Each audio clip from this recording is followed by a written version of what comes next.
பொறாமை சில நேரத்தில் பெரிய ஆபத்தை கூட முடிஞ்சிடும். பாருங்க, பைபிளில் ஆபேல் காயின் அப்படின்ற சகோதரர்கள் இருந்தாங்க. ஆபேல் என்ன செய்கிறாரு, தன்னுடைய விளைச்சல்ல பாருங்க, அவர்கிட்ட இருக்க கொழுத்த தலையீறுகளை கடவுளுக்கு காணிக்கையாக கொடுக்குறாரு. கடவுளும் அதை கனிவாக ஏற்றுக்கிறாரு. ஆனால் ஆபேல் அவருடைய சகோதரர் என்ன செய்கிறாரு, தன்னுடைய நிலத்தில் விளைஞ்ச விவசாயத்தில் உதவாது இருக்கக்கூடிய எல்லாவற்றையும் கடவுளுக்கு காணிக்கையாக ஒப்பு கொடுக்குறாரு. அப்போ அதை கடவுள் வாங்க மறுக்கிறாரு. ஆபேல் கொடுக்குற அன்பான காணிக்கையை கடவுள் அன்பா ஏத்துக்கிறாரு.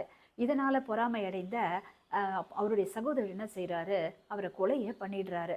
இதுக்கு என்ன காரணம் பார்த்தீங்களா? ஒருத்தர் மேல ஒருத்தருக்கு இருந்த அந்த பொறாமை தான் காரணம். அதே போல நம்ம குடும்பங்கள்ல கூட பாருங்க, உடன் பிறந்தவங்க கிட்ட, அலுவலகத்துல வேலை செய்யற இடத்துல, மற்றவங்க கிட்ட, அயலார்கிட்ட, இப்படி எல்லார்கிட்டையுமே நாம அந்த பொறாமை அப்படின்ற எண்ணம் வந்துருச்சு அப்படின்னு சொன்னா நம்ம நிம்மதியை இழக்கிறோம்.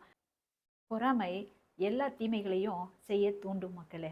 அந்த பொறாமை எண்ணத்தை நம்ம விட முயற்சி செய்வோம்.